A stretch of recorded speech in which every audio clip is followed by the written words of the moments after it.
जय Hind students, good evening. आज हम लोगों की इंडियन इकोनॉमी 1950 टू 1990 के रिवीजन की सेकेंड क्लास है।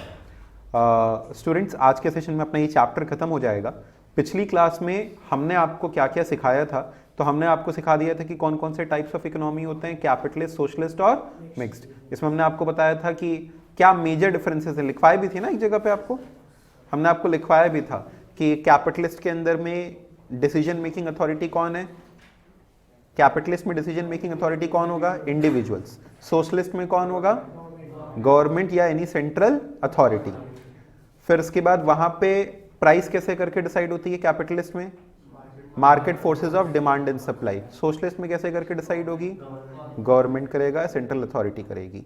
फिर उसके बाद कैपिटलिस्ट में जो इकोनॉमिक फैक्टर्स हैं, जो फैक्टर्स ऑफ प्रोडक्शन है, they are owned by capitalist में इंडिविजुअल्स, सोशलिस्ट में गवर्नमेंट। हर जगह पे स्लैश सेंट्रल अथॉरिटी लिख देना, क्योंकि हर जगह पे सरकार हो जरूरी नहीं है, ठीक है। फिर इसके बाद मोटिव क्या है, तो कैपिटलिस्ट में मेन मोटिव क्या होता था, प्रॉफिट, और सोशलिस्ट में क्या होता है, सोशल वेलफेयर। तो ये चार अगर आप हेडिंग याद रखोगे तो आपका डिफरेंस हमेशा एकदम क्लियर कट रहेगा कि इकोनॉमिक डिसीजन कौन लेता है, फैक्टर्स कौन ओन करता है, प्राइस कैसे डिटरमाइन होता है और इनका मोटिव क्या है, ठीक है। ये चार मेजर फैक्टर्स होते हैं डिफरेंसेस के, ये हम लोगों ने पढ़ा था।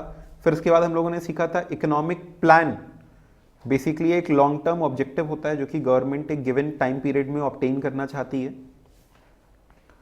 तो हम लोग अपने यहाँ पे 5 ईयर प्लान्स बनाते थे, जो कि प्लानिंग कमीशन बनाता था। Planning commission was setup in the year 1950, और इसके जो हेड होते थे वो प्राइम मिनिस्टर होते थे, और प्लानिंग कमीशन को लेटर ऑन रिप्लेस कर दिया गया विद नीति आयोग। और उसके भी एक्स ऑफिशियो जो चेयरमैन होते हैं वो भी प्राइम मिनिस्टर होते हैं, ex officio chairman. Ex officio का मतलब भी हमने आपको बताया था। General goals of the 5 year plan, 4 general goals थे। ग्रोथ का मतलब क्या हमने आपको बताया था, एक तो इंक्रीज इन जीडीपी और increase in per capita income भी कह सकते हैं, इंक्रीज इन कैपिटल रिसोर्सेज, है ना। ये भी एक टॉपिक था, जब आप पढ़ोगे उसको तो उसमें यही 2 चीजें मेनली लिखी हुई, इंक्रीज इन जीडीपी, पर कैपिटा इनकम नेसेसरीली लिखा हुआ नहीं है, तो increase in GDP of an economy and increase in countries productive resources. अगर आप करेक्ट एकदम शब्द उसको रिकॉल करना चाहो तो increase in countries productive resources. हमारे देश की जो प्रोडक्टिव रिसोर्सेज है उसमें अगर ग्रोथ हो रहा है तो उसको भी कहते हैं इकोनॉमिक ग्रोथ। मॉडर्नाइजेशन का मतलब क्या होता था, adopting new technology is called as क्या, मॉडर्नाइजेशन। फिर इसके बाद अच्छा, it also refers to change in social outlook. Self reliance तीसरा होता था। सेल्फ रिलायंस का मतलब क्या, reducing the dependency on foreign nations for goods, ठीक है, फॉर इंपोर्ट ऑफ गुड्स, उनके ऊपर में डिपेंडेंसी कम करना। इससे हम लोग अपने फॉरेन एक्सचेंज को बचा पाएंगे, प्लस जो उनका पॉलिटिकल इन्फ्लुएंस है उसको कम कर पाएंगे, ठीक है। इक्विटी का मतलब क्या, equitable distribution of wealth. It does not mean equal distribution, it means equitable distribution. Land reforms के अंदर में क्या क्या किया गया था बताइए, what were the land reforms that were being introduced. Zamindari system को पूरी तरीके से अबॉलिश कर दिया गया था, और लैंड सीलिंग इंट्रोड्यूस किया गया था। लैंड सीलिंग में क्या था, any person could not hold land beyond a certain limit, एक लिमिट से ज्यादा आप लैंड होल्ड नहीं कर सकते थे। अगर आप होल्ड करते थे तो क्या होता था, गवर्नमेंट उसको एक्वायर कर ले, सीज कर लेता था, एक्वायर कर लेता था, ठीक है। अच्छा, हम लोगों ने पढ़ा था ग्रीन रेवोल्यूशन के बारे में। ग्रीन रेवोल्यूशन के अंदर में हम लोगों ने क्या क्या सीखा,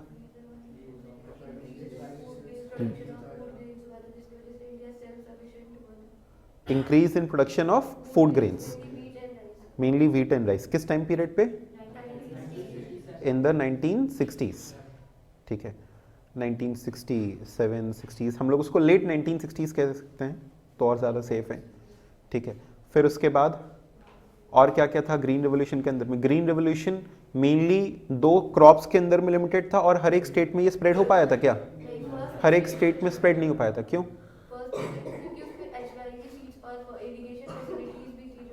HYV सीड्स एक्सपेंसिव थे तो हर कोई उसको अफोर्ड नहीं कर पाता था, ठीक है। अच्छा, HYV सीड्स का इसमें पहली बार यूज किया गया। HYV सीड्स कि क्या मेरिट्स और क्या डीमेरिट्स, इसके बारे में हम लोगों ने पढ़ा था। अच्छा, इसको आप HYV सीड्स के मेरिट डीमेरिट कह सकते हो या फिर ग्रीन रेवोल्यूशन की भी मेरिट डीमेरिट कह सकते हो। तो ग्रीन रेवोल्यूशन के, ये पूरा रिकैप चल रहा है पिछली क्लास का, फिर उसके बाद आज की क्लास पे आएंगे। ग्रीन रेवोल्यूशन का मेरिट डीमेरिट क्या था? मेरिट्स, चलो anyone. Farmers could produce marketable surplus. Marketable surplus refers to the production above the level of self-consumption. जितना भी production है above the level of self-consumption, that is called as marketable surplus. So it helped in increasing farmers' income. उससे farmers की कमाई बढ़ गई, पहला point. In favor of green revolution या HYV seeds. दूसरा, from an importer, India became an exporter of crops like wheat and rice. तीसरा, India became self sufficient, ठीक है, तो उसी में आप लिख सकते हो इंडिया बिकेम सेल्फ सफिशिएंट, तो उसका जो फॉरेन एक्सचेंज लॉस हो रहा था वो नहीं हुआ, ठीक है, वो नहीं होगा।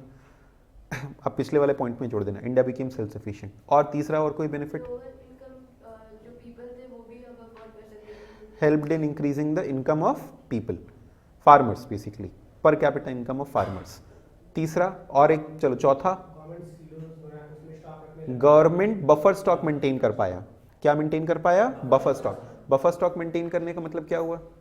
ऐसा स्टॉक जो कि इमरजेंसी के टाइम पे यूज किया जा सकता था, तो इंडिया की फूड सिक्योरिटी उससे बेटर हो गई। It improve the food security of India. Food security मतलब आपदा वगैरह आ गई तो उस पैसे का या उस खाने का इस्तेमाल किया जा सकता है। ये तीन मेजर पॉइंट्स थे किस चीज के लिए? ग्रीन रेवोल्यूशन के फेवर, मेरिट्स में। डीमेरिट्स इसके क्या क्या थे? इरिगेशन फैसिलिटीज की जरूरत थी जो कि अवेलेबल नहीं था। HYV सीड्स कॉस्टली थे तो हर कोई उसको अफोर्ड नहीं कर सकता था। There was risk of pest attack, और हाँ, it required high water consumption.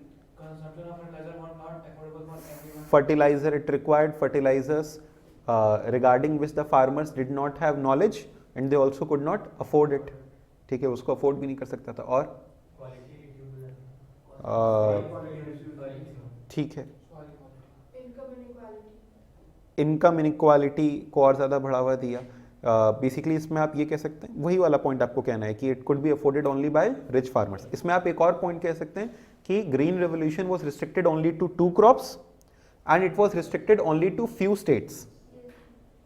Green revolution did not spread immediately to all the states, it was restricted initially only to few states, ठीक है। उसमें आप कुछ कुछ नाम ले सकते हैं, पंजाब, महाराष्ट्र, तमिलनाडु, आंध्र प्रदेश, इन सब का आप नाम ले सकते हैं बस। पंजाब और हरियाणा, हरियाणा, हाँ पंजाब हरियाणा है, लेकिन उसमें महाराष्ट्र का भी आई थिंक नाम लिखा हुआ है।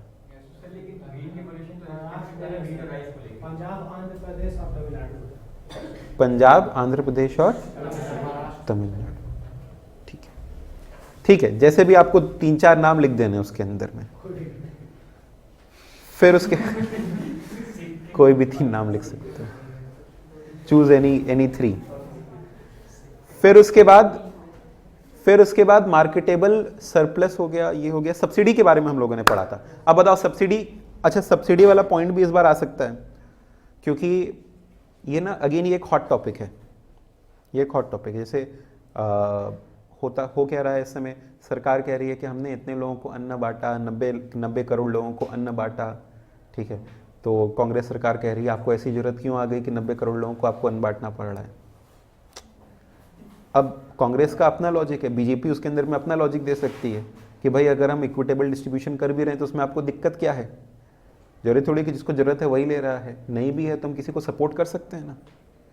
तो अपना अपना लॉजिक हो सकता है, लेकिन ये एक कहीं ना कहीं हॉट टॉपिक है नहीं कि सरकार का एक सपोर्ट जो है देना, उसके मेरिट क्या है, उसके डेमेरिट्स क्या क्या हो सकते हैं। तो सब्सिडी के मेरिट वाले पॉइंट कौन कौन से थे बताओ, सब्सिडी के मेरिट्स वाले पॉइंट। अच्छा एक काम करते हैं, जो लोग भी अपने साथ ऑनलाइन लाइव हैं, जैसे अर्जुन, ओम, सिमरन, अगर आप लोग भी अपने आप को अनम्यूट करके जवाब देना चाहें तो आप लोग जवाब दे सकते हैं। हमने आपको अनम्यूट करने का ऑप्शन दे दिया है, बस ये ध्यान रखिएगा कि ऐसा ना हो पता चला आपने अनम्यूट किया और पीछे से आवाज़ आए कि देखो चाय बन गई, यहाँ के लिए जाए। तो आप लोग भी प्लीज़ अपने आप को अनम्यूट करके जवाब देना चाहें। You are free to unmute and answer ना। हाँ भाई बताओ। हाँ आपने हमने पूछा था सब्सिडी का क्या मेरिट, आपने एक जवाब दिया क्या, फर्टिलाइजर को प्रमोट करता था, इसका मेरिट है। हम मेरिट पूछ रहे हैं, पहले बताओ। सरकार तो पहले मेरिट जाना चाहिए। हाँ सर सब्सिडी देने से हाँ बताइए अर्जुन। सर सब्सिडी देने से स्टार्टअप एक्चुअली इंडिया में ग्रो होंगे। सब्सिडी देने से स्टार्टअप्स ग्रो होंगे, ठीक है, ये करेंट सिनारियो के हिसाब से हो गया, लेकिन उस समय फार्मर्स के लिए ये वैलिड नहीं है। ये HYV पे जो सब्सिडी दिया गया था उसके लिए पूछा जा रहा है, ठीक है। और सब्सिडी उस समय गवर्नमेंट फर्टिलाइजर्स पे देती थी, जिसकी वजह से किसान लोगों को थोड़ा फायदा होता था। तो फायदा क्या होता था, वही तो हम लोग जानना चाह रहे हैं। तो फायदा ये होता था, जैसे आपने सबसे पहला पॉइंट क्या कहा, अफोर्डेबल हो जाएगा, वही ना। फर्टिलाइजर को फायदा देना, सुनिए साहब, फर्टिलाइजर को फायदा देना इसका डीमेरिट था कि लाया गया सब्सिडी HYV क्रॉप्स की सेल के लिए, और फायदा किसको पहुंचा रहा था, फर्टिलाइजर इंडस्ट्री को। तो it benefited the fertilizer industry more than the seed industries, then the farmers. Seed industry नहीं कहेंगे, देन दी फार्मर्स। फार्मर से ज्यादा फायदा किसको हो रहा था, फर्टिलाइजर इंडस्ट्री को, जिसको कि इसकी कोई रिक्वायरमेंट नहीं थी, क्योंकि HYV बिकेगा तो फिर फर्टिलाइजर ज्यादा बिकेगा, ठीक है। फर्टिलाइजर में भी सब्सिडी दिया जा रहा था जिसकी रिक्वायरमेंट नहीं थी। फिर उसके बाद हम आपसे पूछ रहे थे सब्सिडी के फायदे में सबसे पहला, it reduce the prices of HYV seeds which was required for adoption of new technology. किसी भी नई टेक्नोलॉजी को आप तब अडॉप्ट करते हैं जब उसका दाम कम हो, पहला।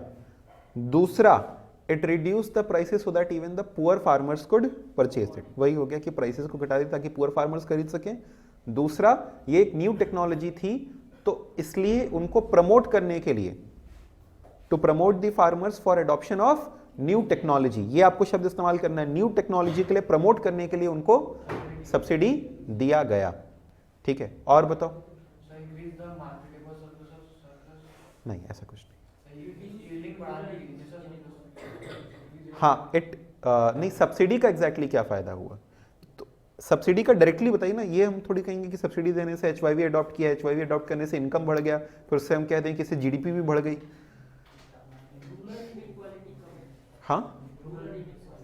हाँ, इससे इनइक्वालिटी ऑफ इनकम रिड्यूस हो गया, it helped in reducing the inequality. ये सब क्या हो गया, सब्सिडी के फायदे। तो ये हम कह सकते हैं रिड्यूसिंग इनइक्वालिटी एक मेजर पॉइंट है। फिर उसके बाद फार्मर्स को प्रमोट करना, न्यू टेक्नोलॉजी प्रमोट करने, अडॉप्ट करने के लिए, और ये प्रोवाइड करना ताकि जो पुअर फार्मर्स हैं वो भी HYV सीड्स को खरीद सकें, because it was very expensive. लेकिन इसके डीमेरिट्स क्या क्या है, it is a burden, it is a huge burden on government treasury. Government treasury के ऊपर में, गवर्नमेंट सरकारी खजाने के ऊपर में बहुत बड़ा बर्डन है, पहली चीज। दूसरी चीज, mainly the rich farmers could be benefited from it. ज्यादा फायदा इसका किसने उठा लिया, रिच फार्मर्स ने। फिर सब्सिडी का ज्यादा फायदा रिच फार्मर्स ने उठा लिया। फिर ये फर्टिलाइजर इंडस्ट्री को फायदा पहुंचा रहा था, है ना। तो ये सब इसके क्या हो गए, अगेंस्ट में पॉइंट्स। बाद में इसको बंद कर देना चाहिए था, लेकिन बंद नहीं किया गया था। अच्छा हाँ, एक बहुत इंपॉर्टेंट पॉइंट जो आपको इसमें भी लिखा गया और NCERT में भी अलग से बक्सा बना करके लिखा गया है, उसमें लिखा गया है कि देखो, किसी भी चीज की डिमांड सप्लाई के हिसाब से प्राइस डिटरमाइन होनी चाहिए। जब तुम उसमें अड़ंगा लगाते हो ना, तो उसका मिसयूज होता है। तो when government provides subsidy, then it could lead to misutilization of these scarce resources। क्या चीज, मिसयूटिलाइजेशन ऑफ scarce। अभी बिजली और महंगी हो जाए तो लोग एकदम तुरंत का तुरंत बिजली बचाओ पे एकदम आ जाएंगे कि नहीं, जैसे ही निकलो लाइट बंद करो। लेकिन बिजली सस्ती है, अगर उस पर सब्सिडी मिलती है तो फिर लोग एकदम बिंदास इस्तेमाल करते हैं। रेलवे का सफर अगर और महंगा कर दिया जाए तो लोग उसको मिसयूज नहीं करेंगे, ठीक है। खैर वो तो ऐसे भी मिसयूज नहीं हो पाता, लेकिन जब किसी चीज पे सब्सिडी मिलती है तो उसका मिसयूज होता है, ठीक है। तो अगर इस पे भी सब्सिडी दिया गया तो इसका मिसयूज होने लगेगा, लोग उसको गलत तरीके से यूज करने लगेंगे, ठीक है। अच्छा, इंडस्ट्रियल पॉलिसी रेजोल्यूशन के अंदर में 3 कैटेगरीज में बांटा गया था। कौन सी 3 कैटेगरीज बताओ? ए में क्या था? Government industries. बी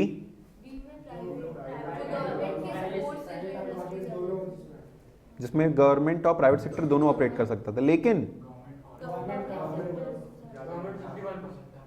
गवर्नमेंट ही मेजर रोल इसमें प्ले करता था। नई इंडस्ट्री अगर ओपन करनी थी, नई इंडस्ट्री केवल गवर्नमेंट सेटअप करता था। जो पुरानी इंडस्ट्रीज प्राइवेट सेक्टर में थी, सरकार ने उनको छोड़ दिया। ठीक है, बाकी नई इंडस्ट्री केवल कौन ओपन करेगा? Public sector. ठीक है, और तीसरा था private sector, it was completely left on private sector only, exclusively for private sector. अब हम आपको सिखा देते हैं लाइसेंसिंग वाला पॉइंट। हमने आपको पिछली क्लास में सिखाया था, पूछ तो रहे थे, अभी तो पता नहीं, हो सकता है सिखाया हो। लाइसेंसिंग 3 चीजों के लिए चाहिए होती थी। लाइसेंसिंग 3 चीजों के लिए चाहिए होती थी।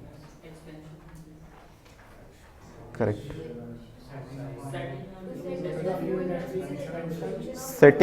Setting up a new industry, दूसरा expansion of existing industry, diversify into new line of product. तीनों के लिए आपको लाइसेंस की जरूरत पड़ती थी। तो हमने प्राइवेट सेक्टर को छोड़ तो दिया था, लेकिन उसमें भी क्या लगा दिया था? लाइसेंसिंग। अब ये बताओ तो हम मानेंगे कि तुम लोग को आया। इंडस्ट्रियल लाइसेंसिंग के 2 ऑब्जेक्टिव्स। अच्छा, ये तो हमने अभी बताया ना तुम लोग को, सिखाया भी तो तुम लोग को।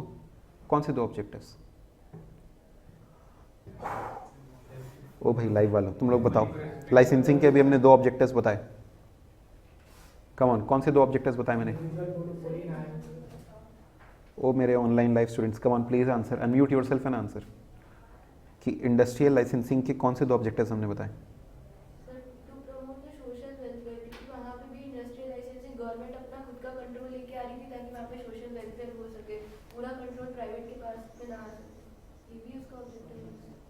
चलो ठीक है। और गवर्नमेंट कहीं ना कहीं अपने पावर को डिसेंट्रलाइज पूरी तरीके से नहीं करना चाहती थी, इसलिए ऑब्जेक्टिव उसके पीछे क्या है? ऑब्जेक्टिव क्या है? एक मोनोपोली को रेस्ट्रिक्ट करना, रीजनल डेवलपमेंट। हाँ, रिस्ट्रिक्टिंग ग्रोथ ऑफ मोनोपोली। हाँ अर्जुन बताइए। और दूसरा? Increase employment. ठीक है। और बेसिकली लाइसेंसिंग के हम कह सकते हैं जो 2 ऑब्जेक्टिव्स हमने आपसे कहा कि आप लोग एकदम शोर शॉर्ट लिखना, एकदम शोर शॉर्ट इन 2 ऑब्जेक्टिव्स को जरूर से मेंशन करना, तो आपका मतलब आंसर इत्तू सा भी गलत नहीं होगा। ये 2 ऑब्जेक्टिव्स हैं आपके कि रीजनल इक्वालिटी को प्रमोट करने के लिए। तो अगर आप किसी बैकवर्ड एरिया में अगर लाइसेंस लेते थे तो फिर आपको आसानी से लाइसेंस मिल जाता था, बट अगर आप ऑलरेडी डेवलप्ड एरिया में लेते थे तो नहीं मिलता था। It was to ensure the development of backward areas. उसकी हेडिंग क्या दे दोगे? Regional equality. दूसरा हमने कहा था to ensure that there is no growth of monopoly, monopoly की ग्रोथ ना हो।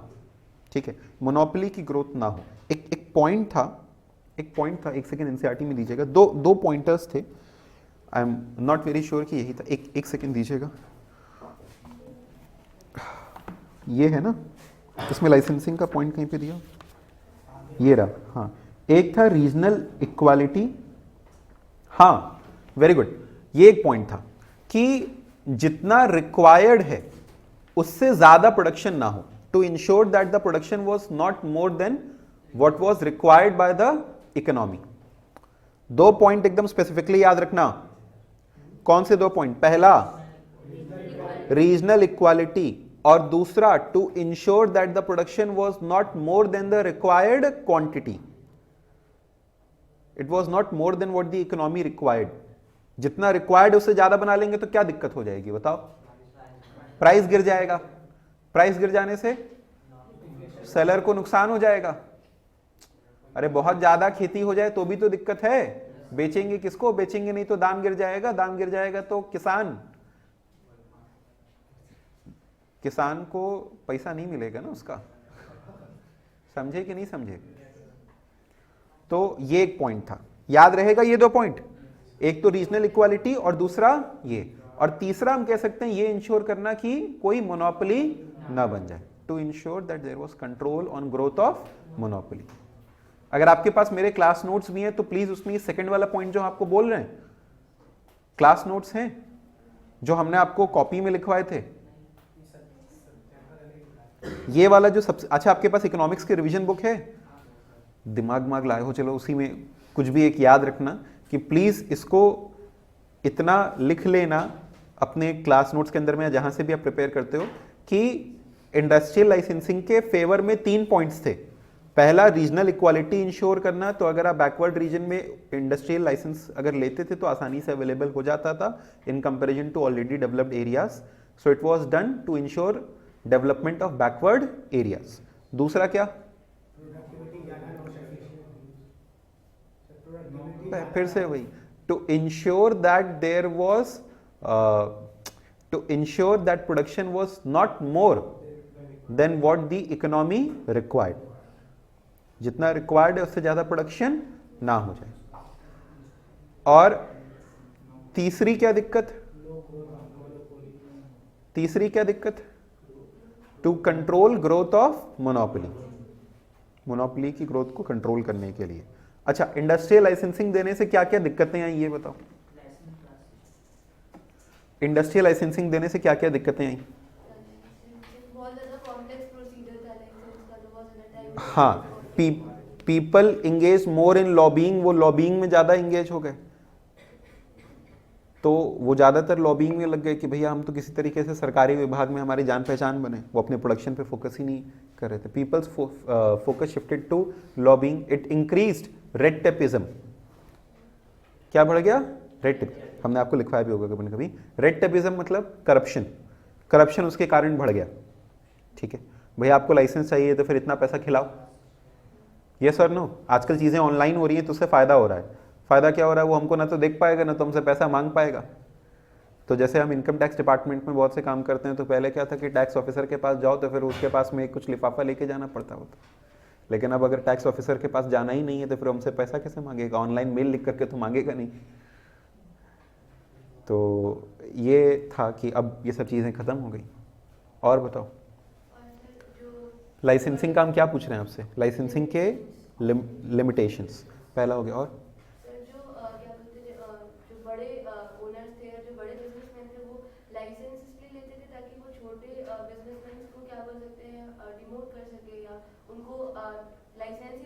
इसे हम लोग कहते क्या थे? इस टर्म का नाम क्या था?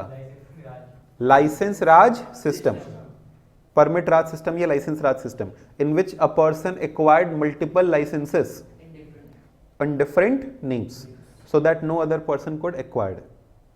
ठीक है, this led to again growth of monopoly। इससे मोनोपोली की ग्रोथ रुकी नहीं बट और ज्यादा बढ़ गई। चलो अब आगे बढ़ते हैं भाई। एसएसआई की जो रिकमेंडेशन थी वो किसने दिया था? कार्वी कमिटी ने। इसका लिमिट पहले क्या था? 5 lakhs at the time of independence, but currently it is that investment, it is the limit of क्या? इन्वेस्टमेंट। नहीं तो पता चला तुम लोग लिख दो कि लिमिट इज ₹1 करोड़। अरे पूरा लिखो, the limit of investment is up to ₹1 crore currently and it was ₹5 lakhs at the time of independence। Why was SSI being promoted? SSI का क्या फायदा होता है? Why to promote small scale industry? अरे यहाँ पे सबसे पहला पॉइंट वो अर्जुन वाला आता है जो कि वो बोला था, इस पे हम लोग हंस रहे थे। एम्प्लॉयमेंट जनरेशन का, टू स्प्रेड एम्प्लॉयमेंट। तो एम्प्लॉयमेंट जनरेशन का सबसे पहला पॉइंट है। ठीक है, दूसरा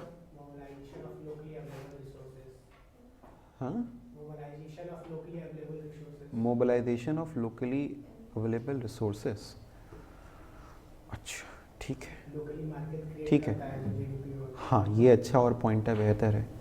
it helps in increasing GDP, है ना, कंट्रीब्यूट करता है टू जीडीपी। हमारे यहाँ पे एक मेजर कंट्रीब्यूशन उससे आता है। टू स्प्रेड वेल्थ की जगह हम लोग एक पॉइंट है मेरे पास, हर्षित ने कहा टू स्प्रेड वेल्थ।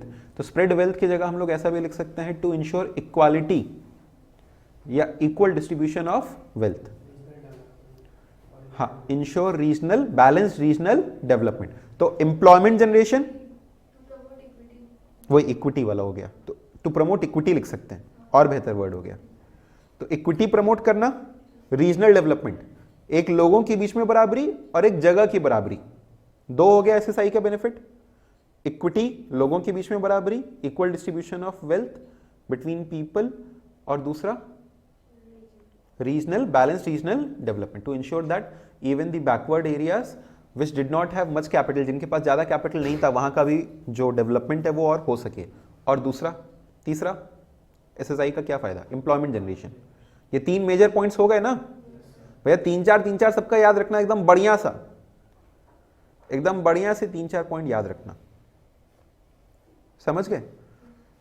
तो ये हो गया। फिर इसके बाद और एसएसआई के क्या फायदे हो सकते हैं। जीडीपी, हम लोगों ने एक पॉइंट पढ़ा, it ensures growth of GDP.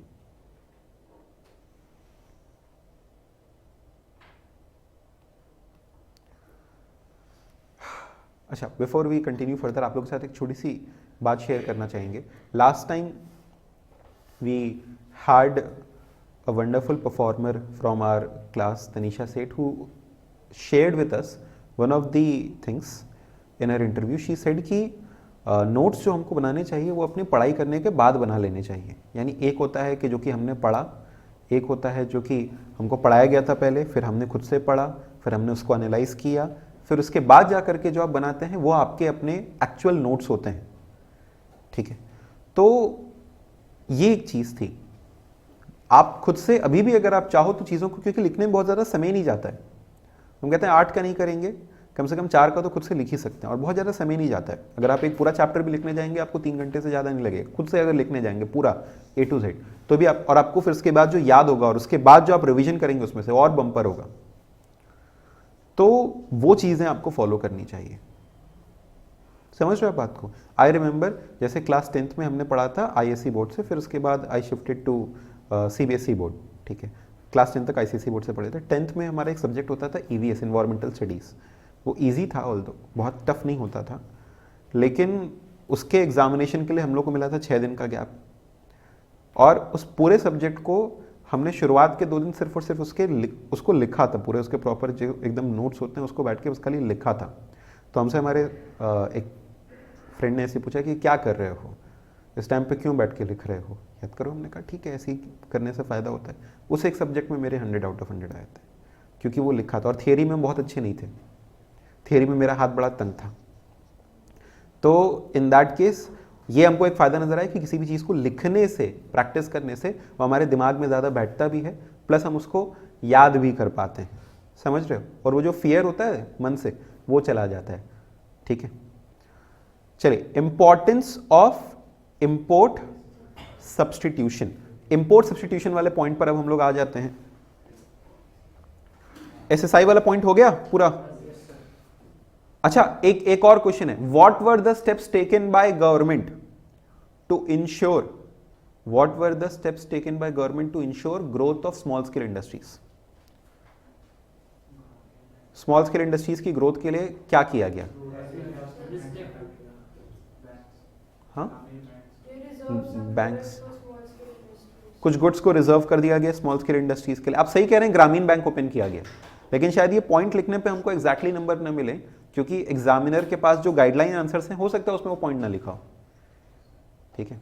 उसकी जगह हम लोग को क्या कहना होगा कि concessional loans were given to farmers at concessional rate of interest. आज भी होता है, हम बहुत से लोग का एमएसएमई का रजिस्ट्रेशन करते हैं, एमएसएमई का रजिस्ट्रेशन करते हैं, शायद इसमें हो, तो बहुत से लोगों का हम एमएसएमई का, इसमें सर्टिफिकेट नहीं है, बहुत से लोगों का हम एमएसएमई का रजिस्ट्रेशन करते हैं, तो उसके अंदर में क्या होता है, उनका एक सर्टिफिकेट तुरंत का तुरंत बन करके आ जाता है that they are registered as a MSME. और एमएसएमई का सर्टिफिकेट मिल जाने से बैंक आपको मुद्रा लोन देता है, ठीक है। तो ये एक फायदा है। ट्रेड पॉलिसी, हाँ, ट्रेड पॉलिसी, इंपोर्ट सब्स्टिट्यूशन। अब देखो भाई, अब हम लोग बात करते हैं एक एक करके इंपोर्ट सब्स्टिट्यूशन की। Do you all know what is import substitution या inward looking strategy. What is import substitution या इनवर्ड लुकिंग स्ट्रैटेजी? जो चीज़ें हम इंपोर्ट करते हैं उसका सब्स्टिट्यूट होता मतलब वो खुद ही अपने यहाँ मैन्युफैक्चर कर लेते हैं ताकि हम इंपोर्ट पे रिलायबिलिटी कम हो। ठीक है, ठीक है। टू प्रोड्यूस डोमेस्टिकली, ये कह सकते हैं ना शायद, इसको अंग्रेजी में यही कहेंगे कि to produce domestically the goods which are being imported from other nations to reduce the reliability on foreign nations. Foreign exchange को प्रोटेक्ट करने के लिए और फॉरेन नेशंस, इसके देखो दो मेन ऑब्जेक्टिव्स थे, दो ऑब्जेक्टिव थे। हमारे पास फॉरेन एक्सचेंज था नहीं, डॉलर आएगा कहां से? Self reliability. तो हमारे पास में फॉरेन एक्सचेंज था नहीं, तो वो आता कहां से? वो तो तब आएगा जब एक्सपोर्ट करेंगे, और कब तक लोन मांगते फिरेंगे। तो ये पहला एक कारण था। दूसरा कारण इसका क्या था? दूसरा कारण इंपोर्ट सब्स्टिट्यूशन का क्या था कि हम अपने जो इंडस्ट्रीज हैं उनको ग्रो कर सके। पहला था प्रोटेक्ट फॉरेन एक्सचेंज, और दूसरा था protect the domestic industries, to protect domestic industries from foreign competition, foreign competition से उनको बचाना। ठीक है, अच्छा एक मिनट, ये इंपोर्ट सब्स्टिट्यूशन से ज्यादा टैरिफ का ज्यादा पॉइंट लग रहा है। इंपोर्ट सब्स्टिट्यूशन का एक तो पॉइंट हमने आपको बताया, क्या कौन सा बताओ, तुम लोग भी भूल गए, फॉरेन एक्सचेंज को प्रोटेक्ट करना है। एक और पॉइंटर इसमें हम लोग कौन सा कह सकते हैं? अच्छा यही पॉइंट जो हमने कहा था, डोमेस्टिक इंडस्ट्रीज को प्रोटेक्ट कर, एक प्रोटेक्टेड एनवायरनमेंट देना और इंसुलेट करना डोमेस्टिक इंडस्ट्रीज को फ्रॉम फॉरेन इंडस्ट्रीज। फिर उसके बाद कंजर्व करना स्कैर्स फॉरेन एक्सचेंज। ये दो एकदम मेन पॉइंट्स ले लो। कौन से दो? डोमेस्टिक इंडस्ट्रीज को प्रोटेक्ट करना किससे? From competition bye foreign industries, और दूसरा कंजर्व करना किसको? स्कैर्स फॉरेन एक्सचेंज को, जो हमारे पास बहुत कम था। Maximise domestic production, correct. Foreign dependence को कम करना और सेल्फ सफिशिएंसी को अटेन करना चाहिए। बोल सकते हैं ना, गवर्नमेंट कैसे प्रमोट कर रहा था एसएसआई को, तो उसमें ये पॉइंट आ सकता है कि ट्रेड पॉलिसी लाया। नहीं, एसएसआई को प्रमोट करने के लिए देखो स्पेसिफिकली तुमको बताया गया, वो तो हर किसी के लिए हो गया ना। स्पेसिफिकली एसएसआई के लिए क्या किया गया? एसएसआई के लिए दो काम किए गए, उनको सस्ता लोन बांटा गया, उनके लिए कुछ इंडस्ट्रीज को रिजर्व किया गया, और तीसरा एक और कह सकते हैं उनको सब्सिडी प्रोवाइड की गई। अगर आपको लिखना ही हो तीसरा पॉइंट भी, तो आप कह सकते हैं सब्सिडी प्रोवाइड करेगी। ठीक है, टैरिफ और कोटा, ये आ गया आप लोग को इंपोर्ट सब्स्टिट्यूशन। अच्छा, इसके ये तो मेरिट्स हो गए या इसका इंपॉर्टेंस हो गया। क्या बता सकते हैं इसके डीमेरिट्स क्या क्या थे? What were the demerits of inward looking strategy? क्योंकि हमने आइसोलेट कर दिया था अपनी डोमेस्टिक इंडस्ट्री को, तो ग्रोथ की अपॉर्चुनिटी कम हो गई थी, कंपटीशन नहीं था। हाँ, it reduced competition, so that domestic, इसके लिए एक शब्द हम लोग लिख सकते हैं, the domestic industries did not have much motivation for development. उनके पास ये मोटिवेशन नहीं था कि वो अपने आप को डेवलप करें। ठीक है, ये एक दिक्कत हो गई थी। और it also restricted the import of new technology, जैसे हम लोग कहते हैं नई टेक्नोलॉजी वगैरह नहीं आ पा रही थी अपने पास में, नए प्रकार के गुड्स नहीं आ पा रहे थे, तो ये सब दिक्कत थी। अच्छा, अगला है कौन सा पॉइंट? टैरिफ। टैरिफ और कोटा दो चीजें होती हैं, बताओ टैरिफ माने क्या? Unaware of new technology. हाँ, tax imposed on import and export of goods. जो टैक्स इंपोज होता है on import and export of goods is called as क्या? टैरिफ। और कोटा माने क्या? Deciding the maximum quantity of goods that can be imported या exported. वापस से दो चीजें होती हैं। ट्रेड रिस्ट्रिक्शंस तीन प्रकार से लगाए गए, एक इंपोर्ट सब्स्टिट्यूशन की स्ट्रैटेजी फॉलो की गई। ठीक है, इसमें क्या किया गया? Tariffs were imposed and quota restrictions were imposed. ठीक है, वो तो बाद में जाकर के जब एलपीजी रिफॉर्म्स आए तो कोटा को हटा दिया गया, टैरिफ को घटा दिया गया, कोटा को हटा दिया गया। कब से? 1991 के बाद से। लेकिन ये 1952 1990 में क्या किया गया था? टैरिफ इंपोज किया गया, कोटा रिस्ट्रिक्शंस इंपोज किया गया। टैरिफ माने क्या?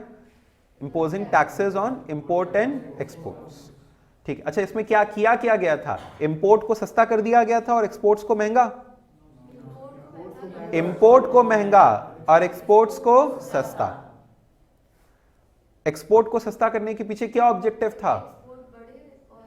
टू इंश्योर, हाँ, increase of exports and to ensure that our domestically produced goods were competitive at the international level.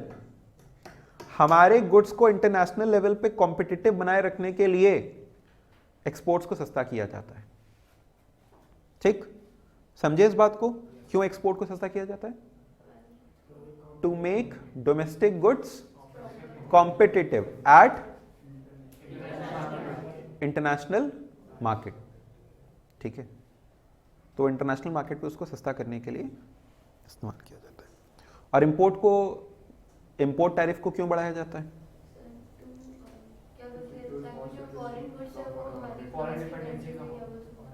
हाँ, to ensure lesser imports so that foreign exchange is not misused. सरकार को यह डर था कि अगर हम इंपोर्ट ड्यूटी कम रखेंगे तो जो, देखो गरीब आदमी तो ऐसे भी इंपोर्ट नहीं कर रहा है, आम आदमी भी नहीं इंपोर्ट कर रहा है, जनरली कौन कर रहा है? अमीर आदमी। तो पता चला अगर वो इंपोर्ट ड्यूटी कम है तो भर भर के इंपोर्ट करेगा, वो आईफोन इंडिया से न खरीद के बाहर ही खरीदेगा। तो दो नुकसान हो रहा है, एक तो हमारी जीडीपी नहीं बढ़ रही है, दूसरा हमारा फॉरेन एक्सचेंज का लॉस हो रहा है। तो import duty was increased to conserve the scarce foreign exchange. तो इंपोर्ट ड्यूटी को बढ़ाने के पीछे मकसद क्या था? ताकि हम अपने फॉरेन एक्सचेंज को प्रिजर्व कर सकें, स्कार्स फॉरेन एक्सचेंज रिजर्व को प्रिजर्व कर सकें। और एक्सपोर्ट ड्यूटी को घटाने का रीजन क्या था? ताकि हम अपने गुड्स को इंटरनेशनली कॉम्पिटिटिव बना सकें, to make domestic goods competitive in the international markets.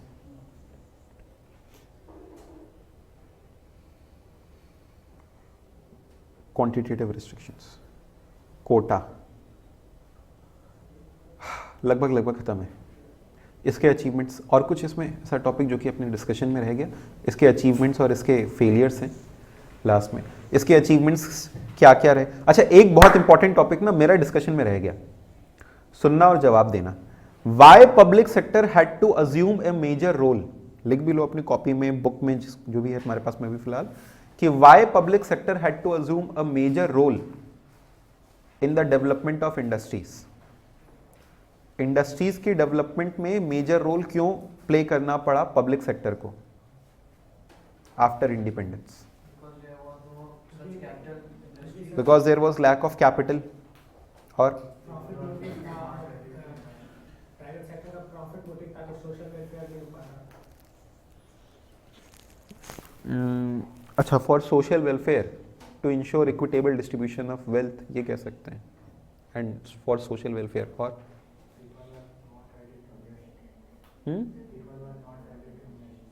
people were not ready to invest. There was also lack of markets. There was lack of market, यानी किसी चीज का मार्केट ही नहीं था। कोई चीज का मार्केट ही नहीं है तो बिकेगा कहाँ पे? Lack of demand private sector पैसे ही नहीं लगाते थे क्योंकि उनका ग्रोथ ही नहीं होता है। लैक ऑफ डिमांड भी कह सकते हैं in the domestic market for new goods. ठीक है, तो लैक ऑफ डिमांड कहना है या एब्सेंस ऑफ मार्केट कहना, वो एक ही बात हो गई। हाँ बताइए। Lack of motivation for private sector, मतलब उस समय इन्फ्लेशन नहीं है उनके पास इन्वेस्ट करने का, क्यों करें? अच्छा, due to bad situation of the economy private sector was not ready to invest, motivation नहीं था ऐसा कह रहे। ठीक है, आपको कहने वही पॉइंटर्स, बस उसको सजा लो, ऐसा सजाओ कि नहीं ठीक है वो एग्जामिनर को पढ़ के लगे कि नहीं सही पॉइंट है। ठीक है,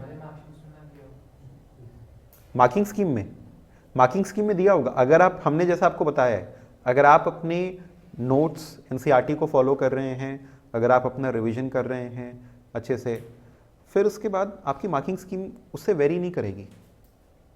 ठीक है, स्पेसिफिकली आप एनसीईआरटी देख लो फॉर क्लास 12 सीबीएसई, आप स्पेसिफिकली एनसीईआरटी देख लो और एनसीईआरटी के ही पॉइंट्स उसमें आपको मार्किंग स्कीम में मिल जाएंगे। आप सोच रहे हैं कि कुछ इधर उधर से आएगा, हमने आपको जितनी भी चीज़ें अभी फिलहाल रिवीजन में बोली सबके सब एनसीईआरटी में दी हुई हैं। आप खोल के देख लेना, और सबके सब मेरे नोट्स में भी दिया हुआ है। क्या नोट्स में हमने ये वाला पॉइंट लिखवाया कि नहीं लिखवाया कि why public sector had to play an major role? हाँ, ये भी है, लेकिन ये तो जैसे एक समझ लीजिए एक समरी के तौर पे बना लिया गया, लेकिन ये अगेन थोड़ा सा बुकिश लैंग्वेज में, जब आप किसी चीज़ को बुक में लिखते हैं और जब किसी भी चीज़ को आप अपनी कॉपी में नोट्स में लिखते हैं उसमें अंतर होता है। जो हमने आपको कॉपी में लिखवाया था उन क्लास नोट्स के अंदर में था कि नहीं था? था कि why public sector had to play a major role. ठीक है, तो सब कुछ रिवाइज करवा पाना इसमें पॉसिबल नहीं था, इसमें बहुत ही छिटी हुई चीज़ें, बहुत स्पेसिफिक चीज़ें। ठीक है, फिर इसके बाद क्या क्या एडवांटेजेस रहे या क्या क्या अचीवमेंट्स रहे हमारे प्लानिंग के? There has been an increase in national income, national income बढ़ी, पर कैपिटा इनकम बढ़ा, रेट ऑफ कैपिटल फॉर्मेशन बढ़ा, significant achievement in planning the agriculture sector. ठीक है, हम आपको ना अगेन 2 ऐसे पॉइंट्स करवाते हैं जो आपसे पूछे जाते हैं, क्योंकि डेटाबेस सवाल आता है ना, तो वो आपको 2 डेटाबेस सवाल करवाते हैं। देखो, एक ऐसा दिया रहता है, आपको दिया रहेगा ऑक्यूपेशनल स्ट्रक्चर का डेटा,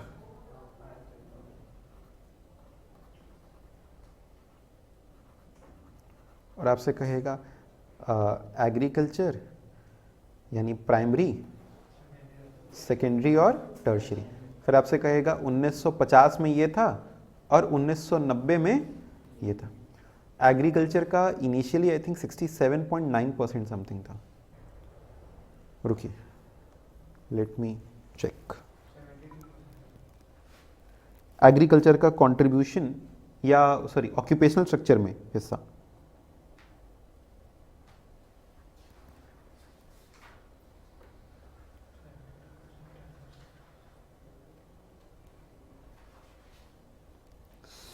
सर्विस सेक्टर,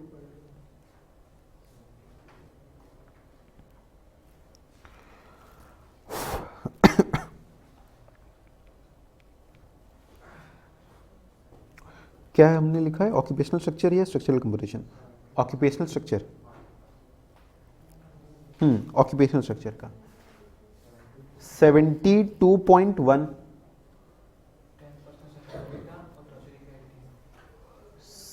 72.1% और 10.7 और 17.2%, जबकि इसमें हो गया 66.8%, 12.7% और 20.5%। आपसे पूछता है व्हाट डज दिस इंडिकेट, ये क्या इंडिकेट कर रहा है बताओ?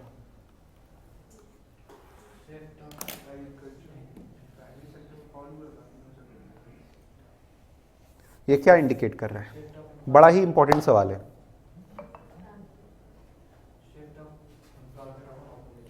Shift of employment from primary sector to secondary या टर्शरी सेक्टर। अच्छा, और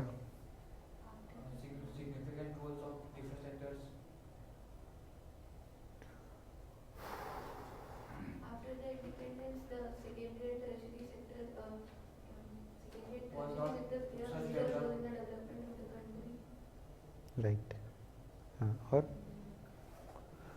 इसमें एक वर्ड इस्तेमाल कर सकते हो आप लोग कि there was a shift in the occupational structure from agriculture sector towards secondary and tertiary sector, which indicates development and growth in the economy, but it also indicates, but it can also be seen that there was no significant growth. अरे 40 साल के अंदर में 6% घटा, 40 साल में 6% घटा, मतलब बहुत कम घटा ना। तो still a majority of the population is dependent on agriculture. तो it also indicates that the industrial and the tertiary sector, industrial sector और tertiary की जगह service sector could not generate enough employment opportunity, वो enough employment opportunity generate नहीं कर पाए। आप कहेंगे सर ये सब कहाँ से आएगा, ये सब दिया हुआ है, ठीक है। यानी ये सवाल दिया हुआ था आपके, और जवाब भी आपको लगभग लगभग आपकी किताब में मिल जाएगा, समझ गए। तो एक बार इसका जवाब लिखवा भी दें आपको, लिखो। इट इंडिकेट्स दैट, क्योंकि यही सवाल आएगा 3 नंबर 4 नंबर में, एनालाइज करो, तो उसको यही एनालिसिस लिख सकते हैं, that there has been a shift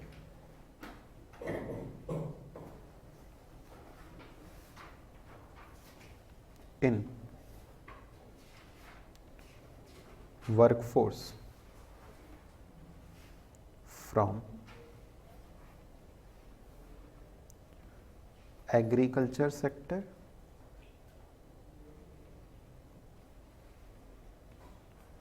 to secondary and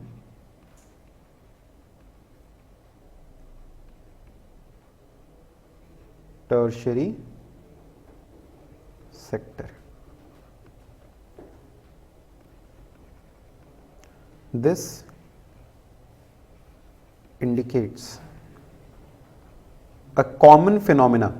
ये कॉमन फिनोमिना है, अपने ही देश के साथ नहीं, सभी देशों के साथ हुआ। A common phenomena that when there is growth in an economy,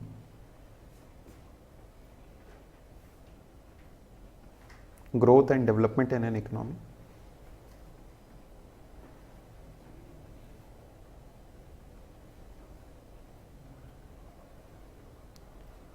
the workforce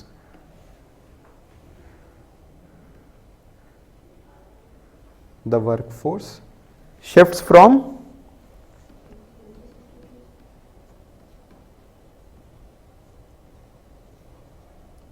agriculture to industrial and service sector. Secondary को इंडस्ट्रियल और टर्शरी को सर्विस सेक्टर कहा जाता है।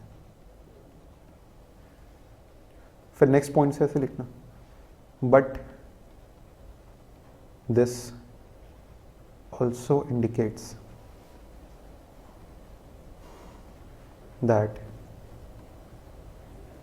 There has been no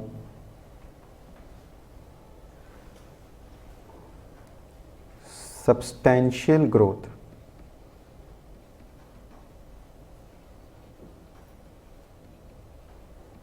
in the economy.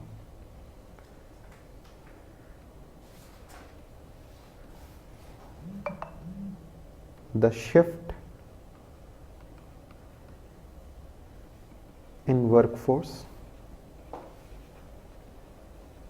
is very less, and still a majority was engaged in agriculture.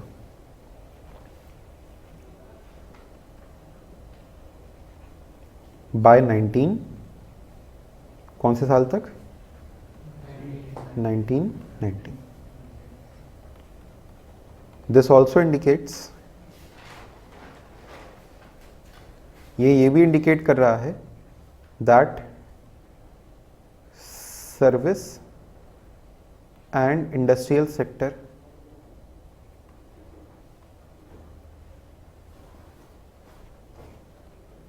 have failed to generate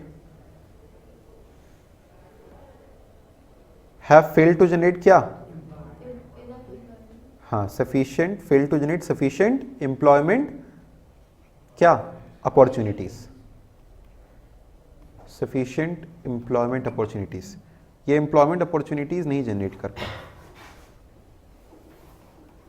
ठीक है ये बात? have failed to generate, समझ गए? अच्छा, ऐसा एक तो पूछा जा सकता है इसके लिए, एक पूछा जा सकता है जीडीपी वाले के लिए। जीडीपी का भी डेटा रुको देखते हैं, तुम लोग को लिखवाते हैं। हमको तो ये डेटा इसका है, हाँ, जीडीपी में कंट्रीब्यूशन 59% से 34.9 और 13 से 24.6 और 28 से 40.5।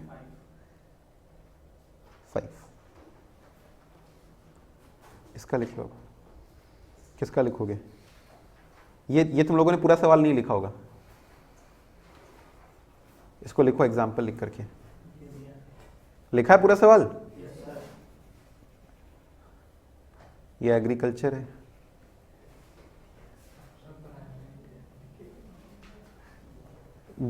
शब्द इसके लिए सेम इस्तेमाल किया जा सकता है, एग्रीकल्चर, इंडस्ट्रियल है, बट मेनली जो हमें अपने किताब में दिया गया इन शब्दों का ही इस्तेमाल करके दिया गया, तो एक बार उसको ऐसे ही लिख लेते हैं। आप चाहें तो बगल में इसको प्राइमरी भी लिख सकते हैं। फिर इसके बाद टर्शरी की जगह पे शब्द इस्तेमाल किया गया है सर्विसेज, ठीक है। अच्छा, ऐसा ही एक सवाल और आपको दिया गया है, अगेन सेम चीज के साथ आपसे कहा गया एग्रीकल्चर, इंडस्ट्री और सर्विसेज का जीडीपी में कितना कितना कंट्रीब्यूशन है, जीडीपी में कितना कितना कंट्रीब्यूशन है। तो इनका जीडीपी में जो कंट्रीब्यूशन है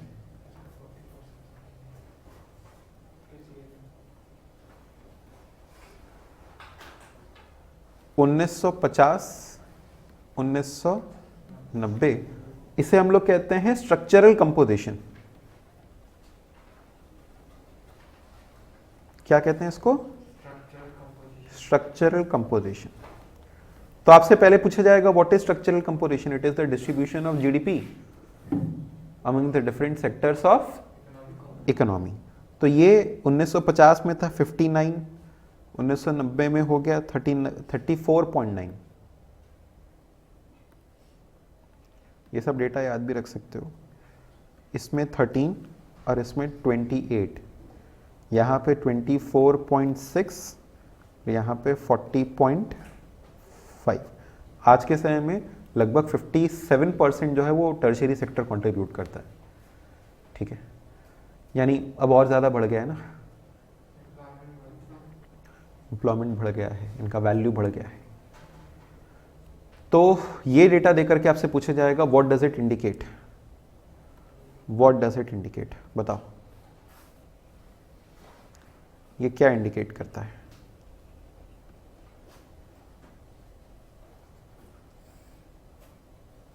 बोलो।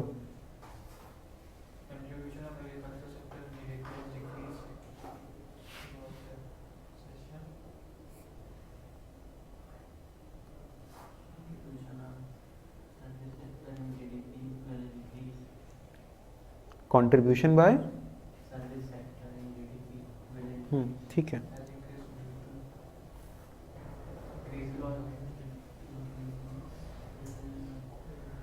इतना ये सब नहीं कहना है, यानी एम्प्लॉयमेंट वाला पॉइंट यहाँ पे नहीं कहना है, जीडीपी वाला ठीक है। That contribution of service sector into the GDP of economy has increased. अच्छा, ये जो चेंज है ये भी इंडिकेट करता है कि इकोनॉमी डेवलप कर रही है। क्या इंडिकेट करता है? इकोनॉमिक डेवलपमेंट इंडिकेट करता है, ठीक है। तो आपसे पूछा जाएगा ये क्या इंडिकेट करता है?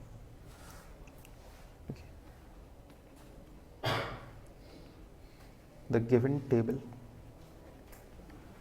indicates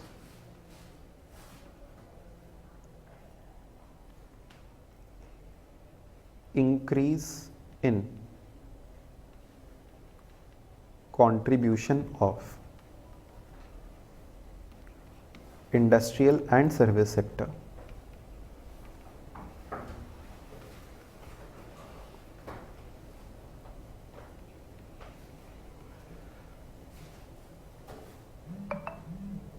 industrial and service sector. It indicates and decrease in contribution by agriculture sector.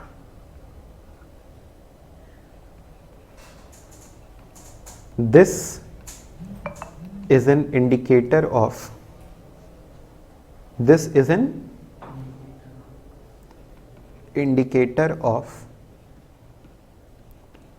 चलो अब आप लोग को वो टेबल वाले क्वेश्चंस आंसर करना आ रहा है ना?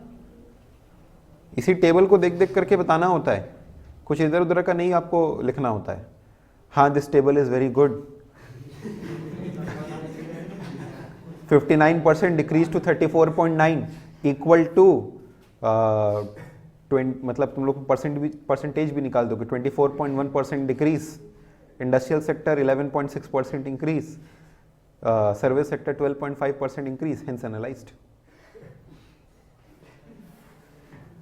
भैया प्लीज ऐसा कर्मकांड मत कराना हमको, बड़ा डर है. ऐसा कुछ एनालिसिस नहीं करना आपको. This is an indicator of growth and development. सारे चार्ट को देख लो ना, जैसे आपके चैप्टर 2 में यही 2 चार्ट थे, डेटा स्पेसिफिक यही 2 चार्ट थे. समझ रहे हो? अरे चैप्टर 2 की बात कर रहे हैं. चैप्टर 2 में आपके यही 2 चार्ट हैं. समझ गए बात को? तो आप हर एक चैप्टर में देख लो चार्ट कौन कौन से हैं. CHART. आप हर एक चैप्टर में देख लो कि चार्ट कौन कौन से हैं और उसको ऐसे करके बना के देख लो उसका क्या क्या इंटरप्रिटेशन निकलेगा. अरे समझे कि नहीं समझे? तो एकदम डर ही नहीं लगेगा तुमको एग्जाम. तुम एकदम सीधा सीधा चार्ट देखो, अगर तुम कहोगे अरे तुमको आता है.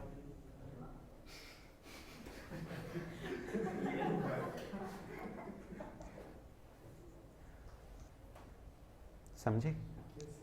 This is an indicator of growth and development in an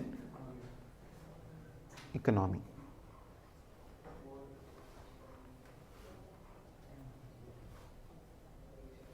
It results in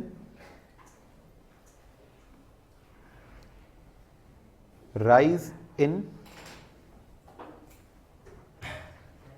per capita income. इससे पर कैपिटा इनकम बढ़ती है क्योंकि वैल्यू ऑफ आउटपुट इंडस्ट्रीज और सर्विसेज में ज्यादा होता है.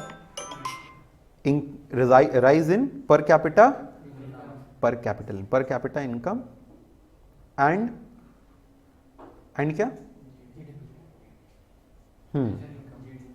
And rise in GDP. ठीक है, चलो हो गया. हाँ, there is better utilisation of human capital लिख सकते हैं. इतना लिखने के बाद आपको जो जो पॉइंट और भी लग रहा है तो कुछ भी मन में ना रखें. ठीक है, और 2-4 पॉइंटर आपको नीचे लिखना, उसके आप नीचे लिख सकते हैं. चलिए हो गया, खत्म. कौन सा? Chapter number 2. तो thank you so much students. हम लोग नेक्स्ट क्लास में chapter number 3 LPG liberalisation, privatisation and globalisation पढ़ेंगे. Thank you, bye bye.